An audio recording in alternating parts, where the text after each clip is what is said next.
Continuons sur les lactaires. Là, il se passe aussi autre chose. C'est qu'on voit qu'il coule comme un jus. Je ne sais pas si c'est très net pour la caméra, mais il coule comme un jus. Et ce jus, c'est parce qu'en fait, on a dit que nos champignons sont faits de filaments. Et même les parties massives, visibles à l'œil nu, sont faites de filaments serrés entre eux. Ici, certains filaments sont spécialisés. Ils sont plus gros que les autres.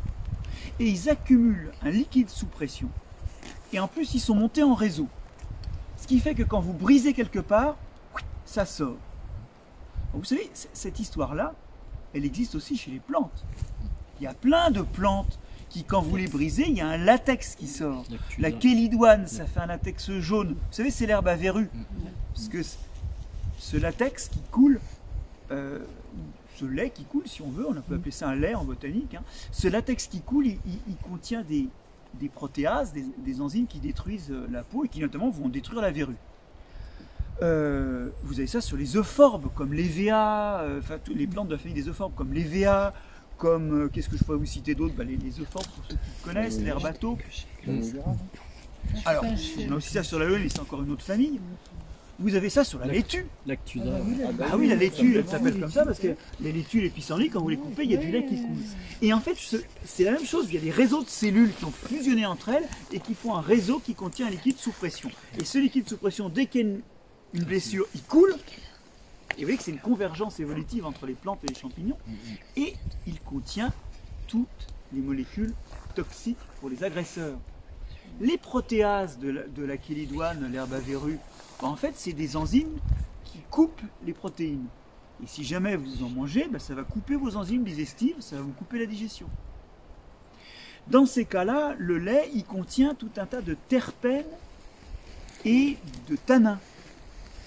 Un peu d'ailleurs comme dans la laitue, hein, si vous mettez la langue sur le latex de laitue, c'est horriblement brûlant, amer. Et là, pour le coup, hein, ça manque pas. Hein. C'est un méga pic sur la langue. Bon, alors, c'est pas parce que ça pique quand c'est cru, que c'est pas comestible. Il faut le cuire, et souvent quand on cuit, les tanins réagissent avec les protéines et s'oxydent, les terpènes partent dans le jus, bref, ça peut être plus comestible. En tout cas, ces laits sont des façons de se protéger. Regardez, il est beau ce lait rouge là. Hein, j'en ai plein la main. On dirait que je me suis coupé. Régis Marcon s'en est fait un nez orange hier. Voilà, bon, eh bien, les grands esprits se rencontrent. C'est ça. Je fais avec la main ce qu'il fait au nez. Alors, qu'est-ce que je voulais dire d'autre? Oui, alors, ça, ce sont des mycorhiziens ce groupe de champignons à lait rouge qui verdit avec le temps. On ne va pas avoir le temps de le faire verdir, malheureusement. C'est la section des laquaires, donc de la section d'Apétès, et ils sont, chose exceptionnelle, spécifiques de leur hôte. Alors, donc, parce qu'en général, les champignons mycorhiziens, ils peuvent s'intéresser à plusieurs arbres.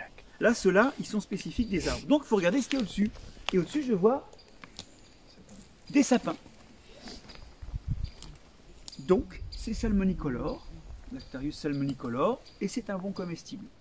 J'ai hésité tout à l'heure parce que je ne savais pas, je n'avais pas regardé encore si c'était pas des épicéas. Alors dans ces cas-là, c'est Deuterimus, et lui, bon, il rabote plus les boyaux, quoi. Et puis, sous les pins, il y a le Deliciosus, qui est encore plus connu, qui lui verdit plus vite. Et le salmonicolore, les couleurs saumon, il vous dit son nom latin parce qu'il peine à verdir, il verdit très lentement. Et voilà, donc salmonicolore, c'est sous les sapins. Deuterimus sous les épicéas et Deliciosus sous les pins. Et Deliciosus, il est bon.